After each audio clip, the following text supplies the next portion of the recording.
Hello, and thanks everyone for joining us on the first stop of the Crypto State World Tour. My name is Stephanie Schietta, and I'm an events content manager here at CoinDesk. We launched Crypto State at Consensus 2021 with the goal of showcasing parts of the world that have seen significant uptake in crypto adoption and entrepreneurship. And it was a smashing success. So we decided to keep it going and continue to highlight jurisdictions around the world that are helping the industry grow. For the next hour, we're going to be taking a look at Nigeria, Africa's populous country and a hotbed for crypto and blockchain adoption. Nigeria is an important crypto market for a number of reasons. It has a very young and tech-savvy population, eager to experiment with new and interesting technologies, and the crypto use cases we're seeing in the country are also very interesting, ranging from crypto as a store of value and a hedge against inflation to additional income to young day traders. However, earlier this year, in February, the Central Bank of Nigeria ordered banks to identify persons and/or entities who were conducting transactions in crypto or running crypto exchanges and ensure that those accounts are closed immediately. But the ban didn't stamp out Bitcoin in Nigeria, and that's what we're here to explore today. We're joined by an amazing lineup of speakers who will share what it's like in the trenches before and during the ban and what the future may hold. Remember, you can ask questions in Visible or in our Telegram chat. I'll be monitoring those channels throughout the event. And up first is Chimze Chuta, founder of the Blockchain Nigeria user group. He will provide an analysis and breakdown of the ban, diving into what it actually means and what people think it means. Chimze, take it away.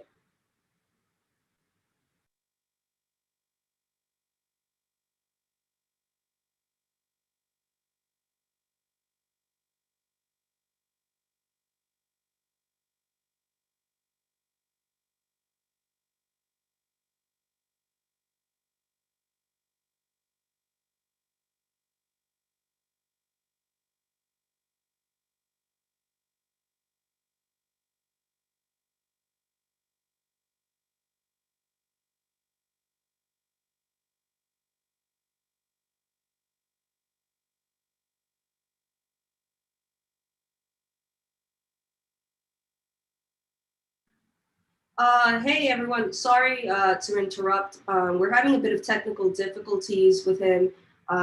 So just please stand by. I'll be looking actually on the chat, on the Telegram chat, if anyone has any questions or things that maybe they'd like me to ask him when he is able to log back on and have volume, audio. So yeah, remember I'm monitoring both the Visible chat and the Telegram chat. If you guys, question coming. Oh, is that can you hear him now? Can you hear me now? Yeah, we can hear you now. All right, I'll let you continue, and I'll post some questions at the end of your segment. Okay, so I can continue now, right? You're good to go. Okay. All right. So I started by saying that on 5th of February this year, 2021. The central bank put out this circular primarily to banks and other financial institutions, instructing them to forthwith desist from providing financial services to crypto-based companies and identified companies that are dealing on cryptos in Nigeria, both exchanges and probably other entities that are dealing on cryptocurrencies. Now, I also was saying that this is not the very first time that this circular has been circulated concerning this same subject matter, because I remember vividly in 2019, a circular like that was put out. But the key difference here was that whereas in 2019, when the circular was initially put out, the banks were instructed not to do any business with crypto-based entities. But in 2021 circular, they were now instructed to close the accounts of companies that are identified as crypto-based entities. And that actually created a lot of panic into the system, because we have a lot of companies who deal with crypto-based assets, and Probably some of them are broker services, and some of them have to do with withdrawals and uploads of on-ramping and off-ramping of fiat. Now, Nigeria stands at a very comfortable lead as the go-to place for crypto trading in the world. We are number 2, only second to US. And that has also created a lot of buzz and attention to the economic situations in Nigeria. You see, there are a lot of driving factors that are responsible for what we see today in terms of the crypto revolution. Part of which is when you see the crippling economic situations in Nigeria and across most African countries, you see the constantly dwindling impact of the locally issued fiat currencies. And you also look at the lack of opportunities for people to leverage technology to better their future. Then you find that the attraction to cryptocurrencies is actually something that is inevitable.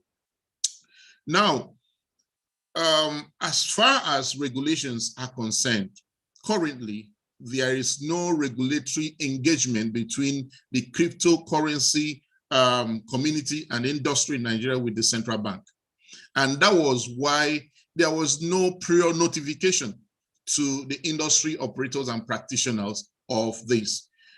Of course, there was a follow-up circular that came up after a few days of the initial circular, where CBN tried to explain part of their reason. And they cited things like terrorism finance, money laundering, illicit transfer of funds. They complained about the use of crypto for things like ransom when people are kidnapped across Nigeria, and a couple of other things, including the fact that it makes nonsense of their monetary policies.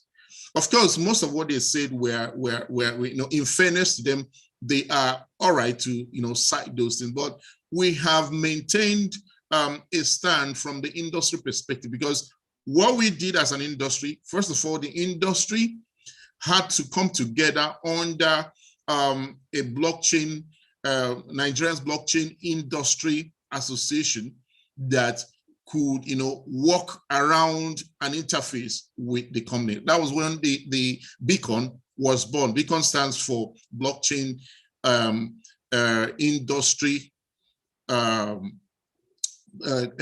Consultation Committee of Nigeria.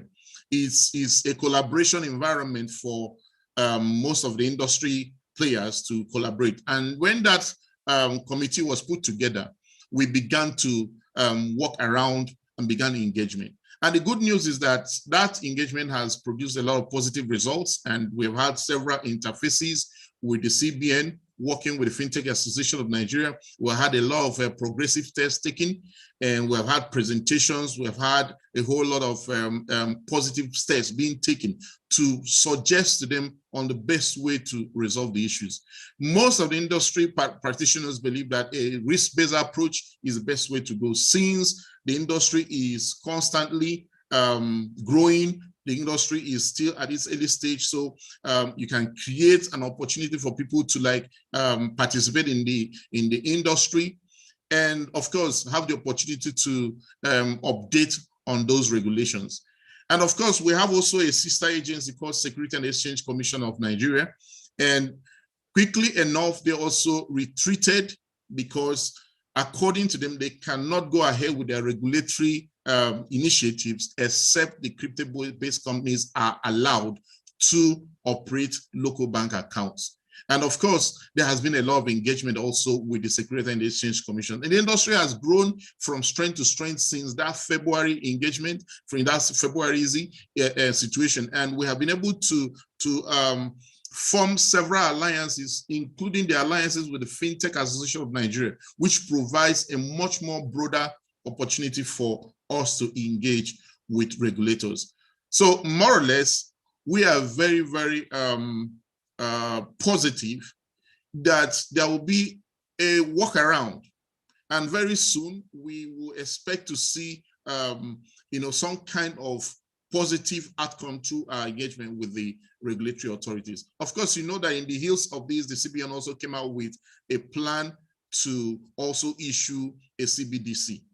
All of these are part of what the industry is gearing towards, understanding how it's all going to play out in the near future. Okay, so we are all making all the necessary contacts, we're all making all the necessary moves. We have our foot firmly at the door with all the regulatory organizations in Nigeria, and we are extremely expectant that very soon something is going to come out of this positively. So thank you so much for the opportunity to speak, and I want to make sure that I remain within the time allocated. Thank you. Thank you so much. Okay, so some of the first questions, right? Some people asked in the Telegram chat with this, is it correct to call it a ban, right? Because the word ban makes it seem that trading can't happen, that Bitcoin is dead in Nigeria. Would it be correct to call it that, or is it a better word to call it? No. This is not a ban. It's not a ban at all. What it is basically a service restriction.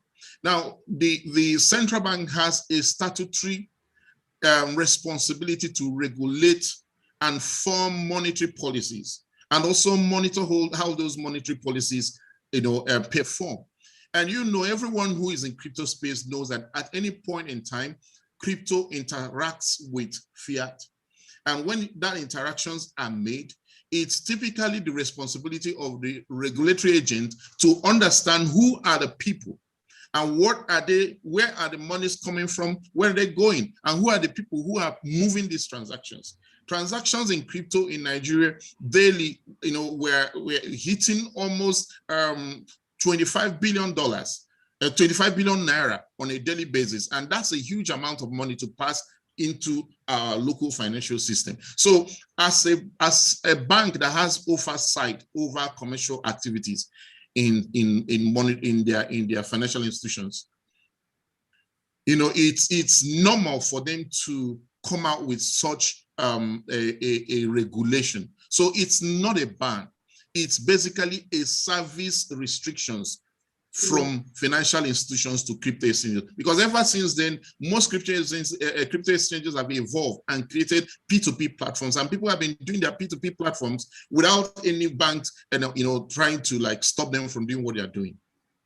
Okay, so that's great insight, because I think the word ban itself is so it's a strong word, and it makes people immediately think, oh, you can't conduct any kind of business in Nigeria and related to the crypto ecosystem. So I guess, where did that do you have any clue as to why the word ban was immediately used? Because that's how it's being reported across multiple media companies, as opposed to what you just said, that it's not an actual ban, it's a restriction. Is that just an easier thing, maybe clicks or what have you? Because it's in some degree it's a misreporting.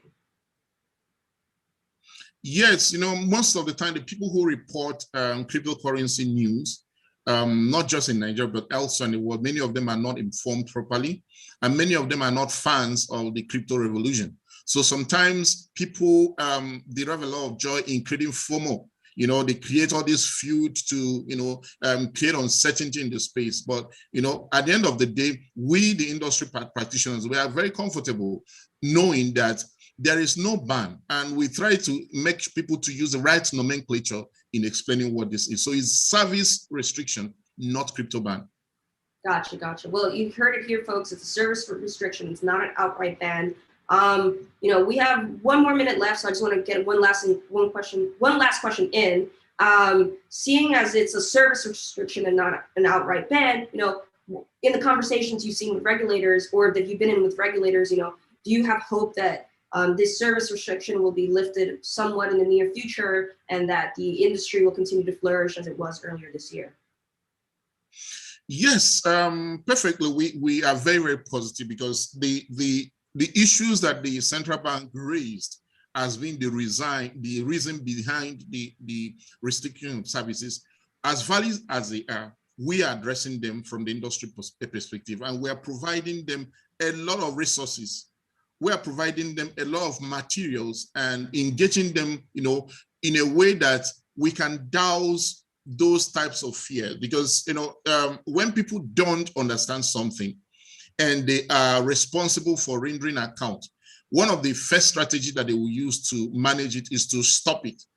Okay, but until they begin to understand very well, then they will start easing some of those restrictions. So what we are going to be seeing as an industry is that we're going to start seeing easing of some of those restrictions. Then, exchange operators and the crypto service company providers, they should gear up for, multiple regulations, because an entity like Central Bank of Nigeria cannot rely on the regulatory purview of another entity, maybe say NIDA or SEC Nigeria. They will need to uphold their own unique regulatory standard and monitoring procedures. So we have made a lot of suggestions. We've made a lot of input into what we believe should be the best way for them to go. And we believe that as soon as they get comfortable with those suggestions, there'll be some easings. That was a great answer. Fantastic. Thank you so much, Chimezie. I really appreciate your time and the breakdown you provided, and hopefully it cleared up a lot of the misconceptions that people had about what was going on in Nigeria. Again, you can reach, actually tell the audience where they can reach you if they have more questions, whether it's on Twitter, email, etc. Okay, so you could follow me on Twitter. My Twitter handle is Chimezie Chuta. You can follow me on Chimezie Chuta on Twitter. Then on every other social handle is Chimezie Chuta, whether on Facebook, on LinkedIn, on wherever the channel is Chimezie Chuta. Even on, if you can send me a mail, chimeziechuta@gmail.com. So it's very straightforward for anyone. Fantastic. I love the consistency across all the channels. Up next, we're going to be actually diving a bit deeper into the restriction, not the ban, and talking with Olale Awe, known as the Prof at Alpha Training Lab, and Nena Nwachukwu, the Nigeria Regional Manager at Paxful. They're going to dive in about what the activity was like prior to the restriction in Nigeria, as well as share some success stories that they've seen firsthand, and how the restriction affected some of these narratives, and hopefully as well touch on who and what companies were successful in pivoting during these restrictions. Welcome. Thank you. Thank you very much, Stephen, for having us. Okay, so I think Nina should start since she's from an exchange. So let's have your perspective first before I share mine on the streets.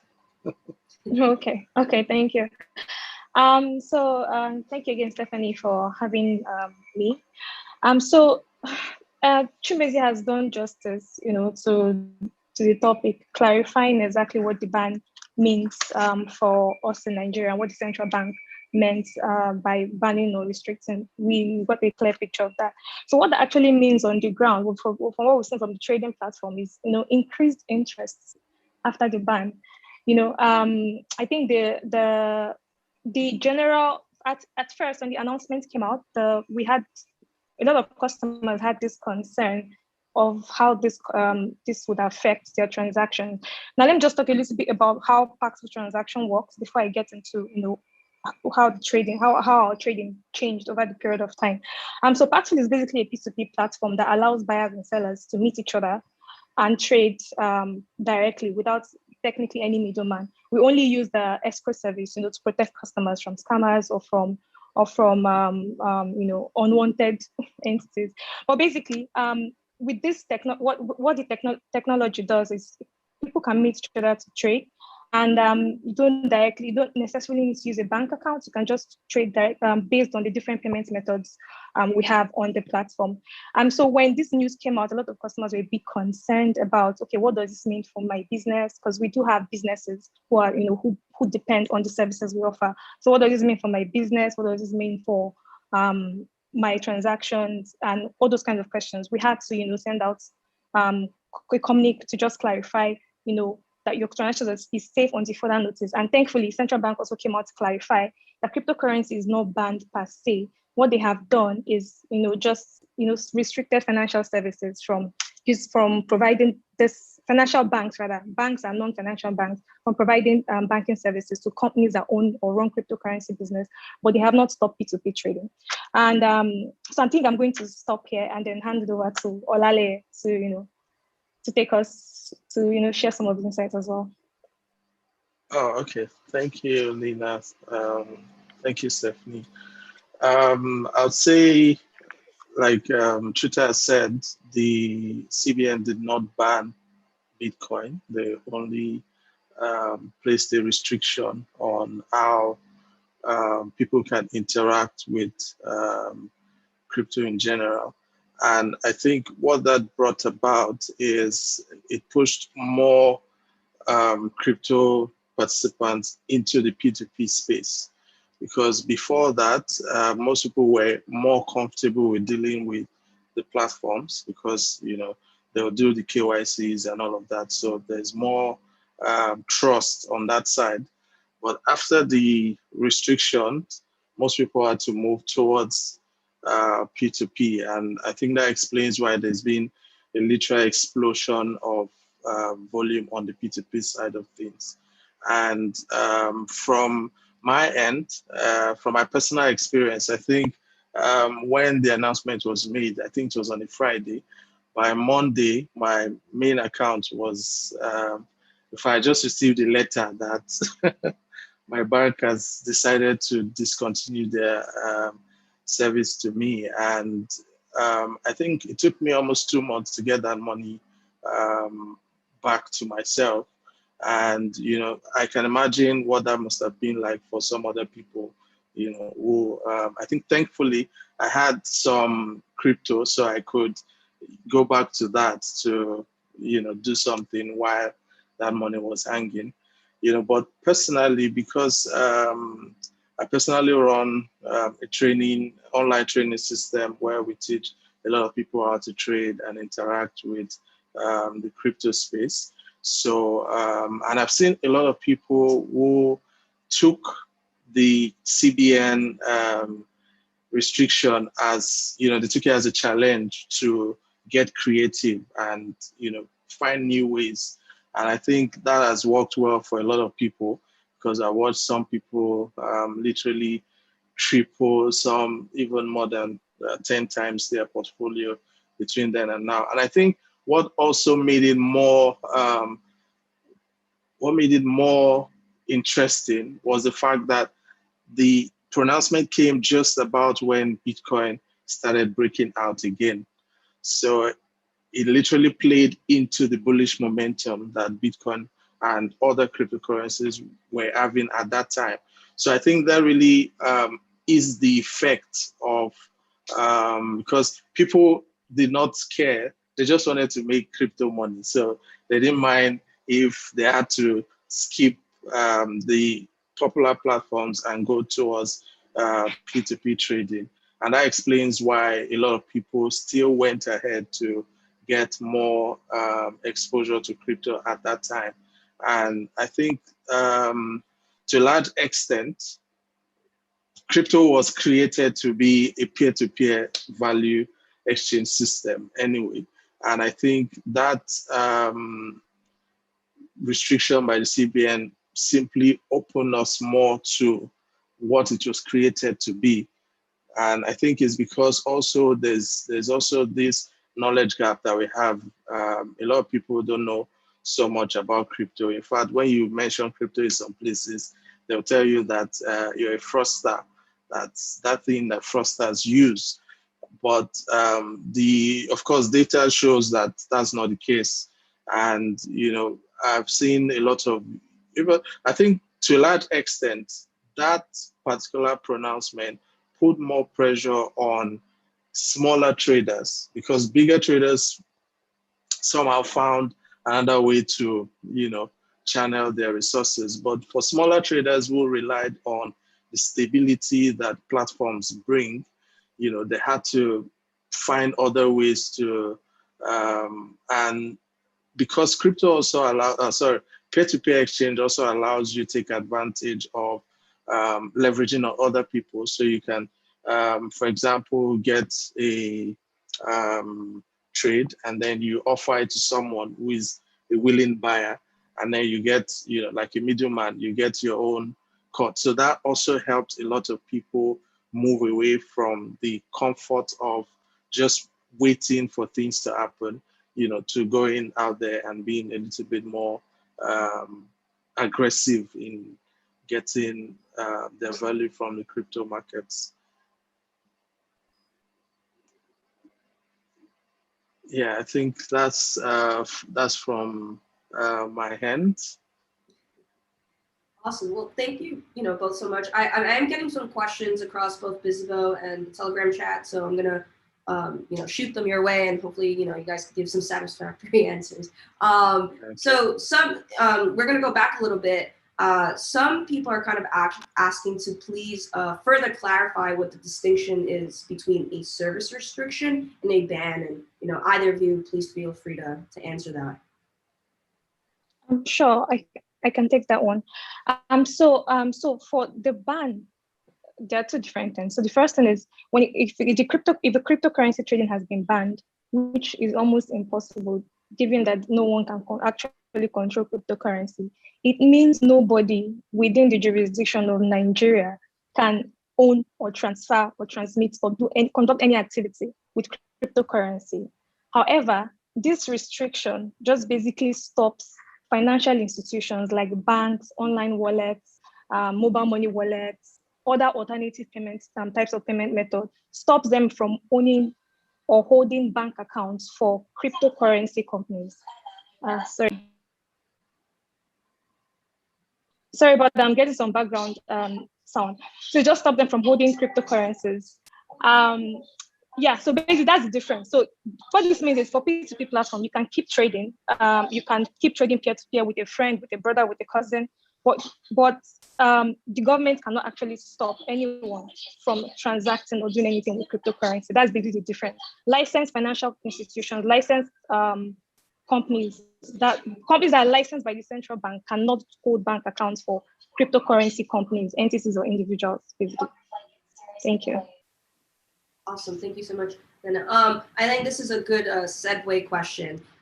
So the recent restriction, some people say, served as a springboard for the Nigerian state to start engaging seriously with the crypto community.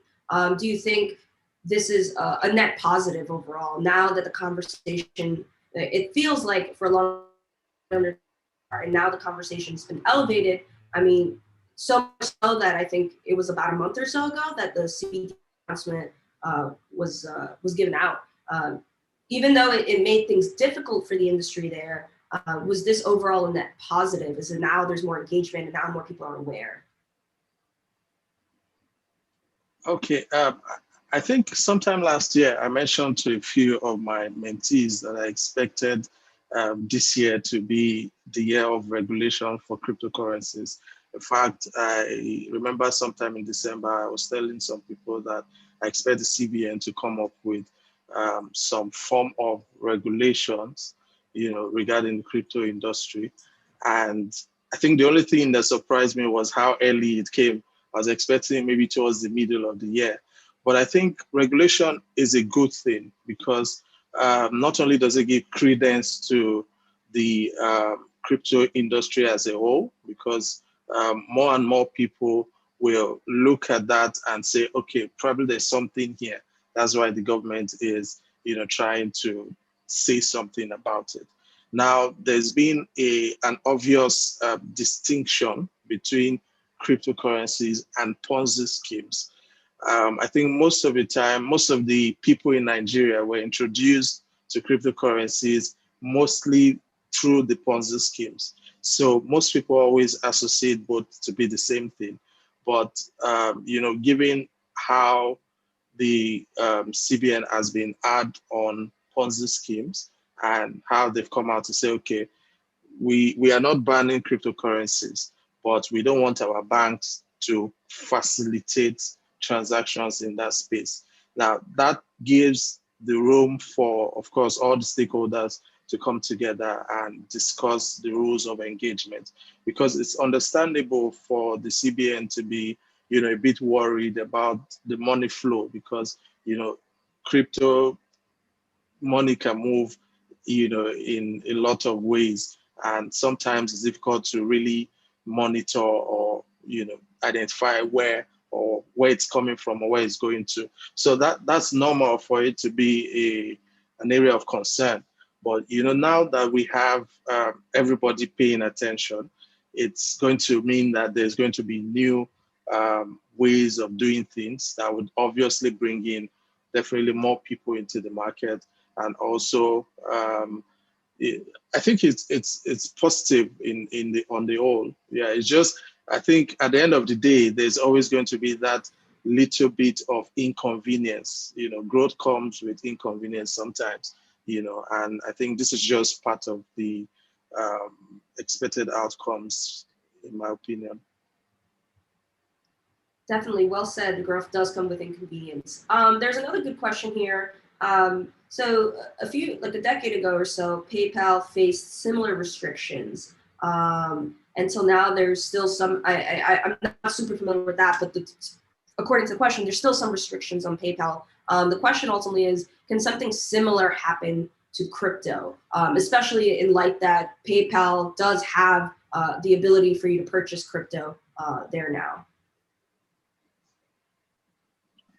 So I think, okay, Olale, don't, okay. No, you can go. So I think, if not sure which situation the person is talking about, but I think the person is referring to PayPal's restriction for Nigerians, or I think some countries in Africa, from using their services. If that's what the person is referring to, I think right now in Nigeria, I think in PayPal you can use you can receive money with PayPal, you can send money with PayPal rather, but you can't receive. There's no inflow allowed into the country. Now, I don't see I don't see a similar thing happening with crypto though, because PayPal, cryptocurrency, PayPal is not actually, they're not here in Nigeria per se, they're not registered. So, and this regulation by the central bank literally only applies to, cryptocurrency companies who are domiciled here in the country. So if somebody has a PayPal account outside of Nigeria, and they can go ahead and trade or conduct their business without any restrictions. But if there's an account here, if there's a PayPal account here in Nigeria, I don't think that affects PayPal's cryptocurrency transactions in any way. I'm sorry, I don't have a lot of information about this, but I'm trying to make an assumption based on what the question that person is asking. But if it's about restrictions on cryptocurrency, if that a similar thing will happen in Nigeria, I don't think so, because again, cryptocurrency is not restricted. It's just the holding of bank accounts that has been restricted within the country. Okay, just to add to that, I think most people always think that cryptocurrencies will replace fiat, which also I think may be another reason why the CBN is, worried. But I don't think that will happen, because eventually the banks will still be like the interface for people to interact with the cryptocurrency space. But I think what will evolve will be the rules of engagement, how players can, how much volume you can do per time, and, more about monitoring and, I think, and reporting most likely.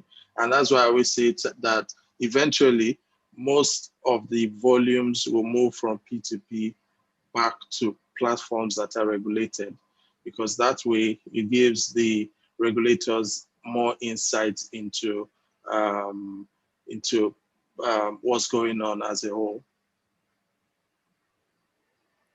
Awesome. Well, thank you so much.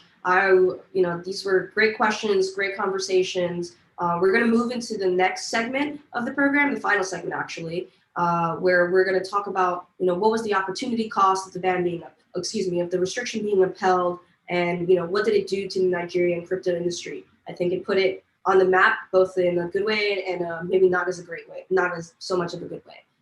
So thank you so much both for your time. Up next is going to be Senator Inheyen, lead partner in Fusion Lawyers, as well as the president of Stakeholders in Blockchain Technology Association of Nigeria. Wow, that's a mouthful. Abbreviation SIBAN. as well as Owenze Odia, head of Luno Nigeria, and Olumide Adesina, investment and financial market analyst at FX Empire. And finally, but not least, Buchi Okoro, the CEO and co-founder of Quidax. Welcome, everyone. Thank you so much for being here. Thank you very much. Thanks for having us. Yeah, thanks, Stephanie. Pleasure. So yeah, like just as I said, what was the opportunity cost of this restriction for the Nigerian ecosystem, right? What did it do to the ecosystem there? And most importantly, I think the story here, or the story that was mostly reported, right, is like, what did the people do? And I think that's the original white paper for Bitcoin was, this is a peer-to-peer electronic cash system, right? And I think that's the story that unfolded. And so I'd want to hear it from you guys. What did you see? What amazed you? What surprised you? What didn't surprise you as the restriction came into play? Yeah. Okay. First of all, the restriction started about 5 months ago. Actually, February, the first week of February, where the Apex Bank reminded financial brands, especially banks and service payment providers, about the fact that they have no business with crypto transaction, and that crippled the crypto ecosystem in Nigeria. To be honest with you, I need people to understand that the intention of the Apex Bank was not really to destroy the crypto ecosystem. Rather, they found out that a significant amount of people, though in percentage terms, were according to chain analysis, that's less than 10% in Africa, were committing fraud. So people were using these things for money laundering. And the fact that so much transactions were going without supervision of banks got them worried. If you look at remittance level, if you look at year-to-year, 2020 alone, remittance fell by over 20%. And that really created concern across monetary policy circle. 2020 was a disastrous year for the $414 billion economy. When you look at the terms that Nigeria major export earning was so dampened, the fact that it went to a negative territory. I'm talking about crude oil. And you look at the fact that the purchasing power of a lot of Nigerians reduced drastically. So remittance that usually come to the next level of source of foreign exchange revenue got reduced, and the Apex Bank had to see a way of tightening such loopholes. So they started with money payment providers, then they shifted to crypto. So we're not shocked. But the impact has been kind of negative. The fact that Nigeria is still leading in terms of crypto transaction, because a lot of Nigerians are paying a premium. Prior to this program, a lot of Nigerians are already complaining about the marketing efficiency already in the crypto market. And you see, it's very painful, the fact that an average Nigerian has to pay a premium on this asset, because you see, fiat currency still plays a major role when you're creating this asset. So looking down at the other aspect, the regulators are aware that the importance crypto does to the Nigeria economy. Actually, we have two unicorns, Total Wave and InterSwitch, and they somehow have exposure in crypto assets because of the blockchain. Look at the blockchain and stuff like that. But still, the Apex Bank had to tighten their muscle around that. So it had a negative impact on the marketing efficiency. Then for Nigerians, continue to buy this asset basically for major reasons. It's a source of earning income. The local currency has been devalued by more than 400, 500 basis points. Inflation has just moderated to 17.9%. So that has somewhat pushed a number of young Nigerians into crypto assets. And we could see that this year alone, the fact that Bitcoin has lost almost half of its value is still trading significantly higher than many financial assets. So I think the narrative is that, yes, Nigerians, the cost has been Nigerians paying for crypto assets at a premium, definitely. Okay, hi. Oh, go ahead. Hi, Stephanie, just to add, I know you asked around, so my name is Owen, yes, I'm the country manager for Luno Nigeria. I know you asked a question around the opportunity cost of this ban in quotes being upheld. Okay, like Chuta clarified, it's not a ban per se, but restriction from financial service providers and payment service providers facilitating payment for crypto exchanges. I think I'm going to be speaking from Luno's perspective. Personally, if this continues, I mean, look at the employment industry, for instance. We're already, us in Nigeria, already thinking of creating Luno Nigeria as a hub for West Africa. I mean, of course, we're thinking of scaling by creating more job opportunities, but with the ban, we decided to hold off on that. Secondly, I mean, with reduction of FDI, the foreign direct investments, I mean, investors right now, of course, they are skeptical about entering the market because of the uncertainty. And then for banks and payment service providers, most of these exchanges use a bank and payment service providers to facilitate transactions. I know for a fact that they lost their income by 40%. This is because, I mean, crypto transactions was sort of responsible for most of the income they were getting on their platform. So, and that's, of course, affected it. However, with also loss of income for public and private sectors, I mean, for compliant crypto exchanges that make their tax payments with the FRS, of course, seeing that transactions have sort of dropped significantly, because that would also affect the taxes, tax obligations from crypto exchanges, and then with stamp duty charge. 6 months ago, well, in October 2020, the SEC came up with a position paper and say that considering that crypto is seen as an asset and is traded in an exchange, it's within their purview to regulate. And then after that, nothing happened. They basically waited for the CBN to, of course, since they are responsible for monitoring any financial transactions, they waited for the CBN. So this has also affected. So we have like a 6 months lost time of actually doing nothing. So, I mean, that's the opportunity cost of the ban still being upheld. Well, I wouldn't say ban, the restriction being upheld. Yeah, don't worry. I also catch myself. Oh, go ahead, Senator. Yes, thank you very much. Well, I'm Senator Henyen. I am the president of the Stakeholders in Blockchain Technology Association of Nigeria, CBAN, a self-regulatory body in the blockchain space in the country. It's interesting when you ask what the opportunity costs are. It was important that we hear from the players in the industry about, so we know the pain points. And I agree with them, since the CBN restriction in the country of cryptocurrencies in Nigeria's financial and banking system, what we have seen is people trying to now rely on the P2P platforms for their crypto transactions. And then, of course, we've seen those platforms or exchanges that are basically centralized and do not have P2P alternative or options being badly affected in the space. So in terms of the opportunity cost, I agree with Owen. We've seen, before the CBN ban, there was so much interest in the Nigerian crypto and blockchain space generally in terms of foreign direct investments. We saw companies outside Nigeria in the crypto space show intention and interest in setting up offices and companies, actually registering in Nigeria.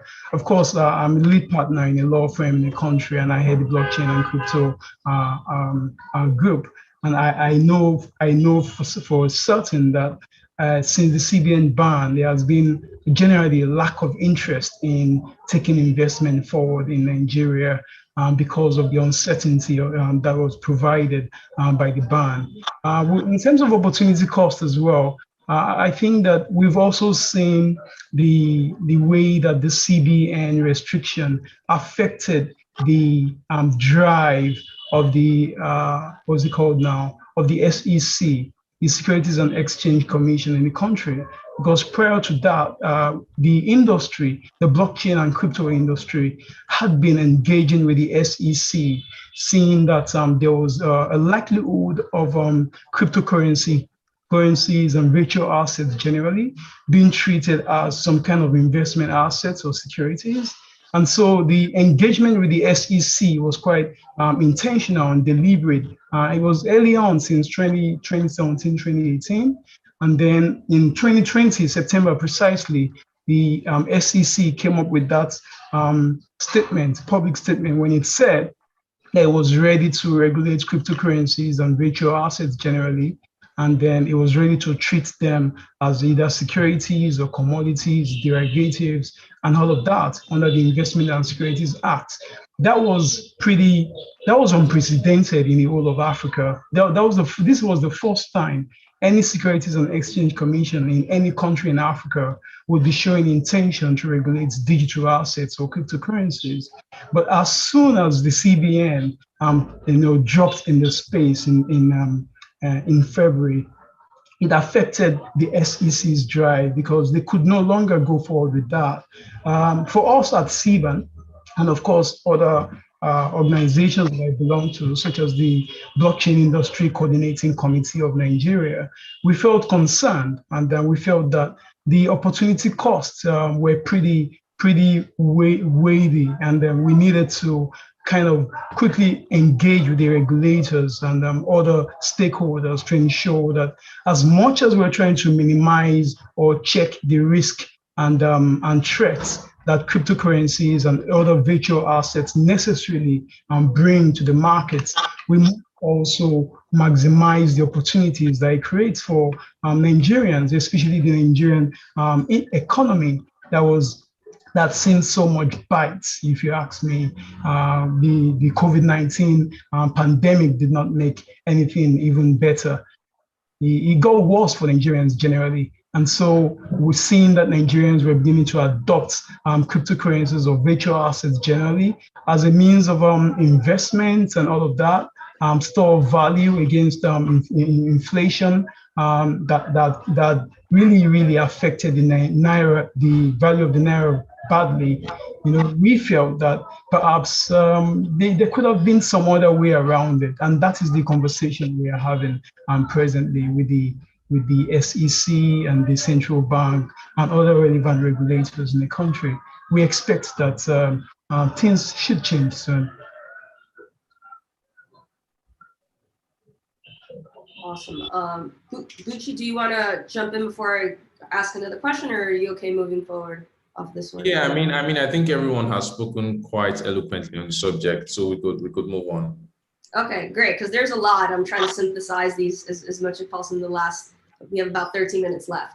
Okay, so, wow, yeah, there are a lot of questions.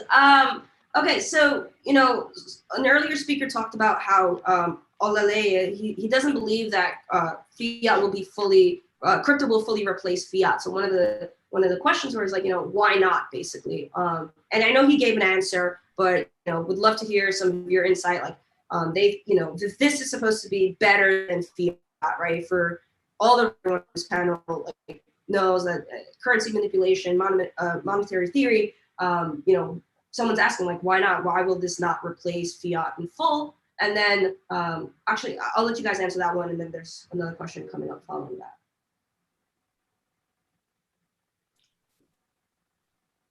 So I heard when Prof said that, and to the point, right?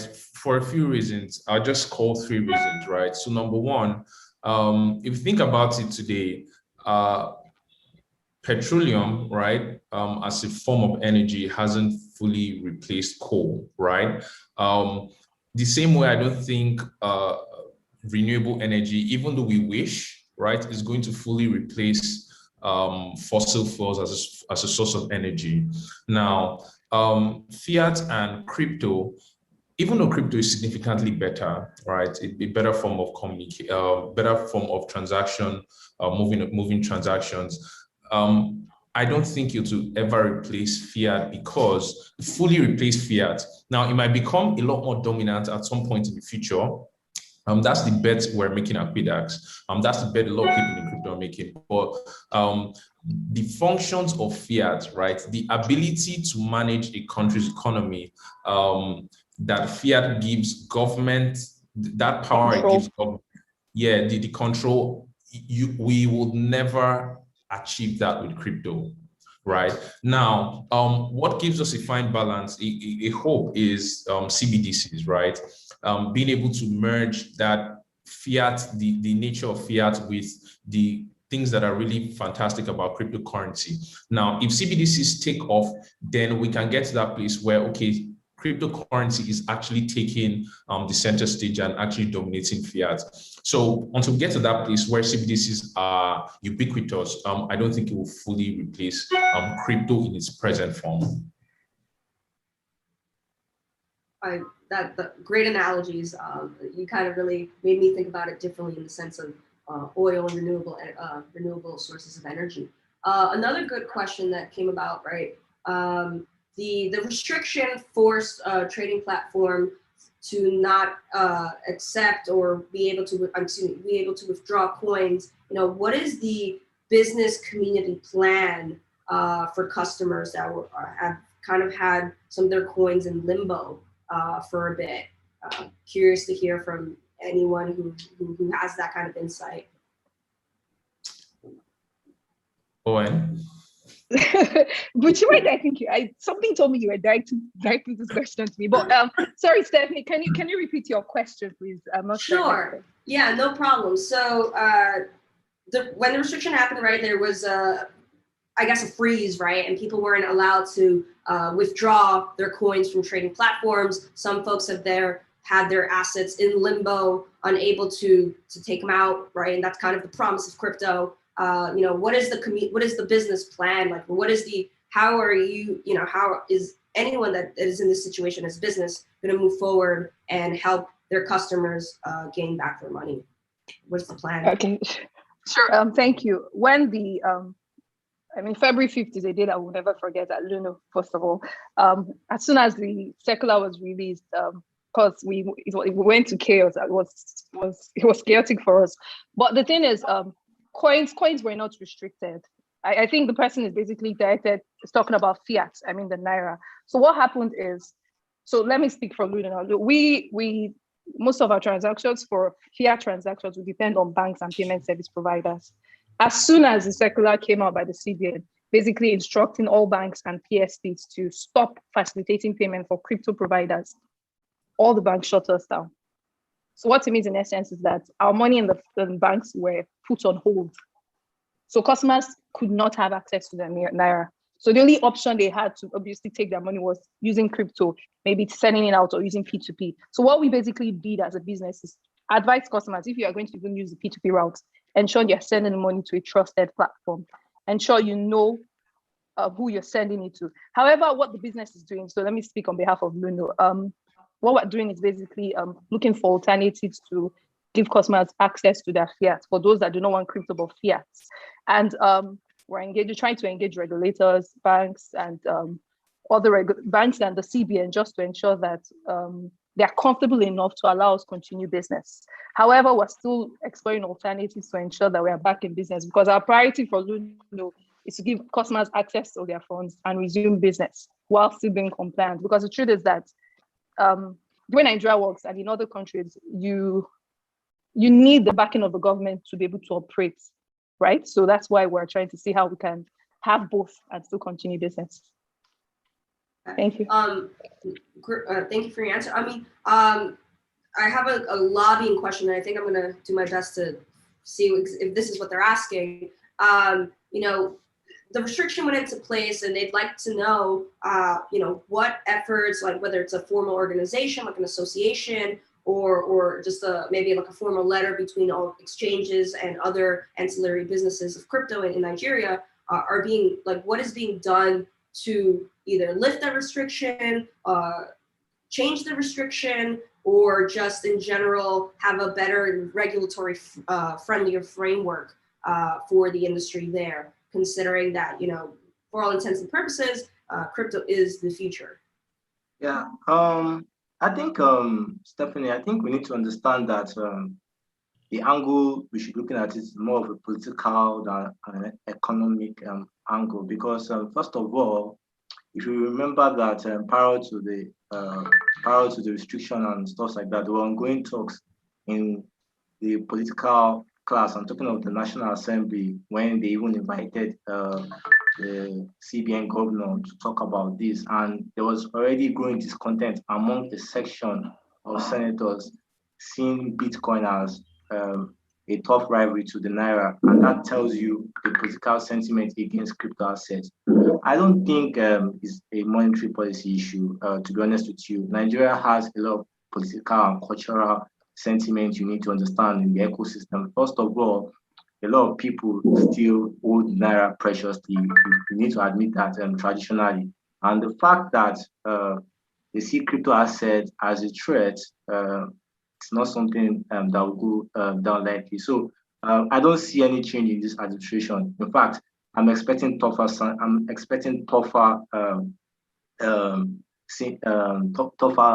sentiments because first of all, the last Apex Banks meeting where you treated the fact that crypto assets, many of the crypto assets lack intrinsic value, and the fact that they had criminal tendencies, and the fact that Chinese authorities, Apex Bank, also added credence to that now gives these guys enough muscle.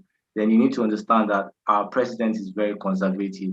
I'm talking about President Buhari. His policies usually favor traditional sentiment. So I don't see anything changing in the near term. Then I think on the crypto exchanges and service provider, I think they've not done enough, to be honest with you.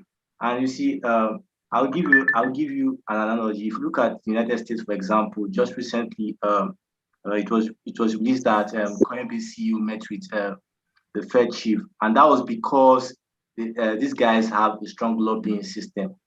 We don't see that in Nigeria. In fact, I know a lot of people because I kind of have good relationship with these regulators, and I see that sometimes these people have so much information to share, but there's no really credible entity to really drop that into. So first of all, I think the crypto exchanges and service providers, they need to have real offices. Many of them don't have real offices, and that's a very big disadvantage. And the fact that some of them that are already building traction here, already relocating. If you look at Patricia recently announced that they're moving to Estonia, also weighs back at the fact that we need to increase our lobbying policy, because for you to you can't fight government through media, you can't fight government anywhere in the world. You can't succeed in that.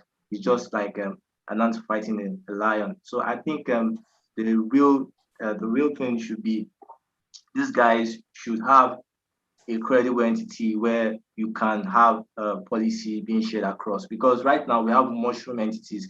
We don't really have somebody that is really pushing that. So the CBN is in kind of limbo on who they really address with. Because if you look at the digital currency that is already in play right now, there's so many private entities that are doing this project for them. And trust me, Stephanie, many of these guys don't have a kind of strong relationship with our local players. So I expect us to have an umbrella, and that's how we can solve this, because the consumers are really suffering. You know, prior to this discussion, you could see on your Telegram channel, a lot of Nigerians are complaining about the market inefficiency, and somebody is making money out of these things. It's not CBN that is making money out of this. You understand? Yeah, CBN created these rules, but somebody's really making a lot out of this. Middlemen are cashing out seriously. If you look at the cost of dollar to Naira on many of these exchanges, it's about 400 basis points. So you need to understand the fact that consumers are not really happy about this. But I understand on the fact that crypto exchanges too, they're also trying their best. But they bear the brunt, so they should lead the way. That's my sentiment. So I just wanted to add. I just wanted to speak to Olumide. I beg to disagree for you saying that crypto exchanges haven't done a lot. Buchi is laughing because you don't know what crypto exchanges have done. And I'm happy that we have Senator Eheye here, who's part of the Beacon and the Ciban community. And they will talk about their engagement. Are you part of the FinTech community and the Beacon? Senator, please, you can come in here. I mean, correct me if I'm wrong. I know that you guys are doing a lot, and even crypto exchanges to engage regulators and all stakeholders. I'm talking at the highest level. Yeah, sorry, I'm talking at the highest level. I'm not talking about middle conversations. I'm talking about, okay, see, for example, let me make you understand what I'm saying. For example, there was a meeting coming here, and there was a meeting between the Apex Bank and some policymakers. They invited very few people from the crypto exchange. Were you aware of that meeting? You were not aware of the meeting. And the reason many decisions were carried on that meeting. So what I'm saying is that we need strong lobby. It's not about middle discussion, middle term discussion. I'm not saying you guys are not doing anything. I'm saying at the highest level, because these guys will not come to the lowest ground. You need to meet them at the highest level. So we don't really have that. If you could allow me comment. Yes, Lumide. Yeah, I've listened to you very carefully, Lumide. And perhaps, someone asked a question earlier, what are the opportunity costs of CBN's crypto policy? Perhaps the question that should follow is, what have been the blessings since the crypto policy by the central bank? And that's what I would like to speak to. I have to say, many of the things you've said just now basically mirror the feelings of persons who are out there, more like from the consumer perspective and all of that, or from someone who does a lot of reporting on crypto issues and all of that in the space, which I respect. But you see, a lot of the things that people do not know about is what I'm going to say here shortly. You see, since the CBN ban, the crypto restriction in February 2021, it has created three positive things. One, for the first time, all of the players in the space, the crypto exchanges, the crypto wallets, all of the stakeholders in the space came together on a round table for the first time, on a round table to say, this is the issue that is confronting us. How do we align our interests and speak with one voice on this issue? After a lot of engagement with crypto exchanges and other blockchain and virtual asset service providers, we came up with a decision, or a position rather, an industry position paper that was submitted to the CBN. And guess what? A lot of people really underestimate the power of working together in the space.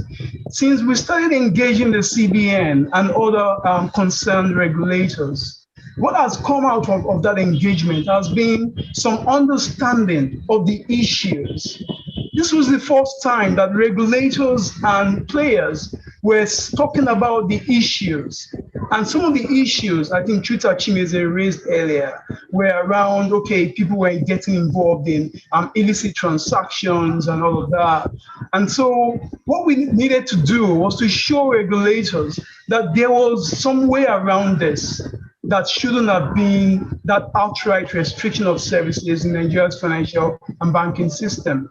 Now, in my capacity as the president of Stakeholders in Blockchain Technology Association of Nigeria, and in my capacity as the general secretary of the Blockchain Industry Coordinating Committee of Nigeria, and now the secretary of the FinTech Alliance coordinating team in Nigeria, which you may not know about, we have been able to come up together with one voice.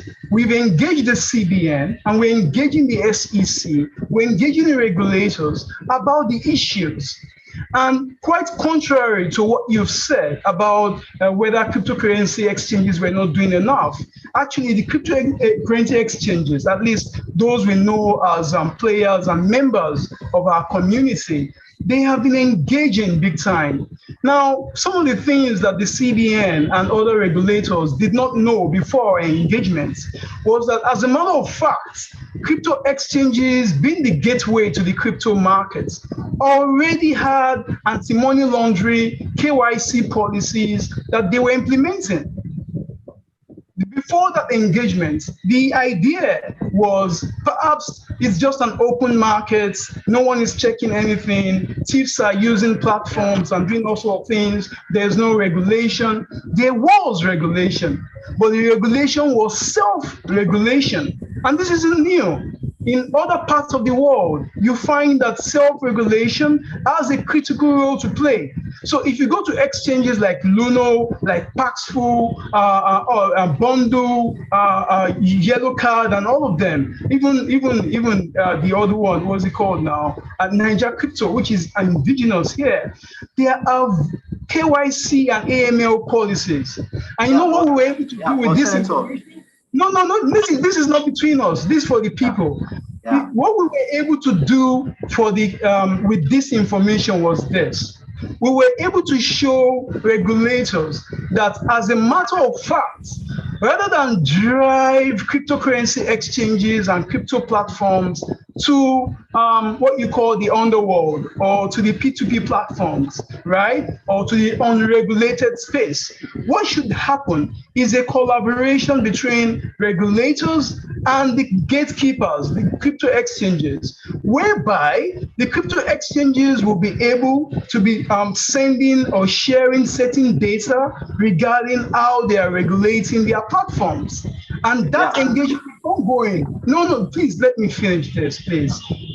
This is for the community. Yeah, I know, I understand, but you broke something out that I just want to clarify that aspect. I think when I said the crypto exchanges are not doing enough, I think maybe it's out of context. You receive my message. See, I'm talking from the fact that I write, you understand? I have a relationship with both parties. You understand? So I'm in a better view. So I'm not just talking as a reporter. Additional. I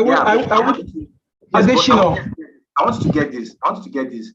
Patricia relocated to Estonia, right? Just because of this crypto ban, and that's a big loss to Nigeria. Some other mini crypto startups are moving out of Nigeria as we speak. Now, is the Apex Bank not aware that the ban is having a negative impact? They are. Are there no attempts that these crypto exchanges they are doing? But see, this is what I'm saying. I think you're getting the narrative wrong. See, there's no heat getting too many mushroom attacks to solve an issue. We need a statutory discussion like, oh, this is how this is going to be. The journey so far. See what happened in the National Assembly when the CBN had meetings. The senators from the northern part of the country, they killed it. And what has come forth of it? There are a lot of infighting going on as we speak. So what I'm saying here is that we need a much more. When I say we're not doing enough, doesn't mean that we're not doing anything at all. So I'm not issuing that. All right, Olumide.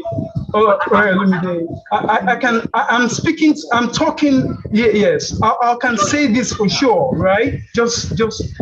I am the president of a self-regulatory body in the space, CBAN. I am the general secretary of the Blockchain Industry Coordinating Committee of Nigeria. I am also the secretary of the FinTech Alliance of the Alliance Coordinating Team, which includes the FinTech Association of Nigeria.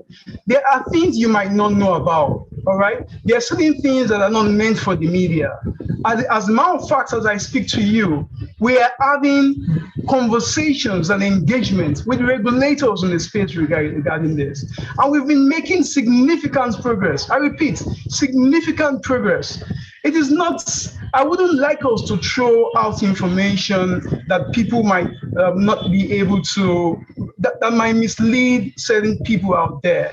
I also do not want to make statements that I am not in a position to make at this point. But what I can tell you is that all of the players you've talked about, the crypto exchanges, the crypto wallets, more than ever before, they've been very cooperative. We've all been working together at different levels to ensure that there is some understanding. And I'm telling you this, we already have that understanding in the space. That understanding, the vacuum, there was a gap before.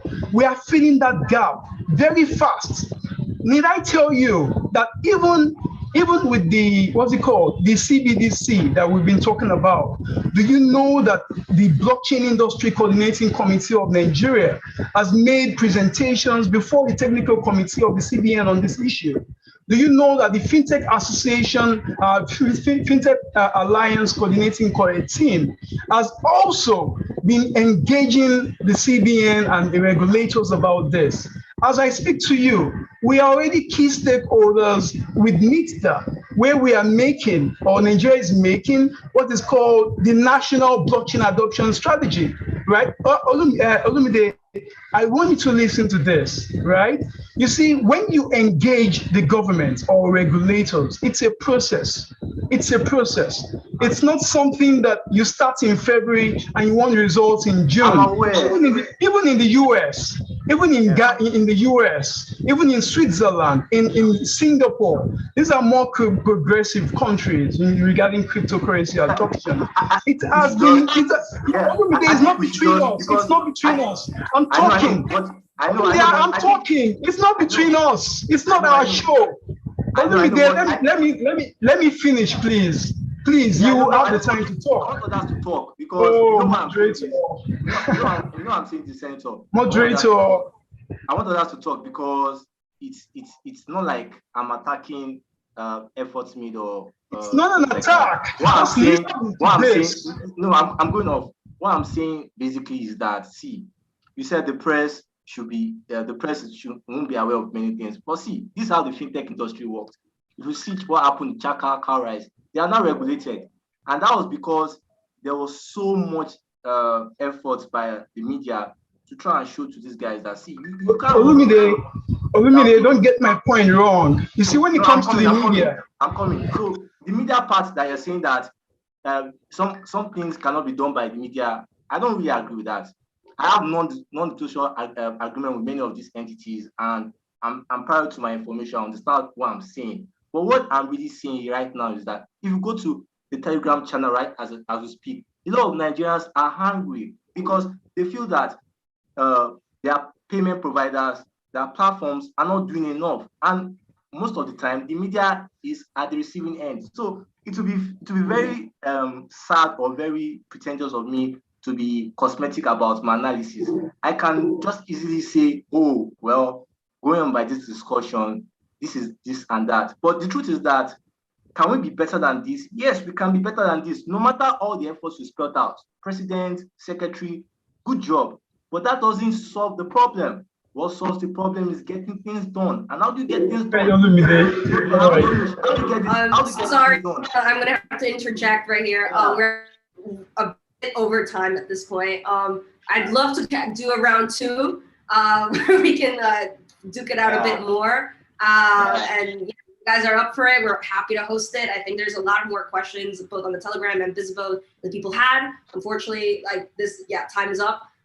It was a great conversation. I know it turned a bit into debate at the end, but I think, we're seeing both sides of the spectrum. And I think, I think the debate only proves how much more the industry has to, also the enthusiasm behind it. So I hope that everyone that tuned in enjoyed the conversation. And, if the gentlemen are up for it, we can do a part 2 and continue what started here. But thank you so much for tuning in.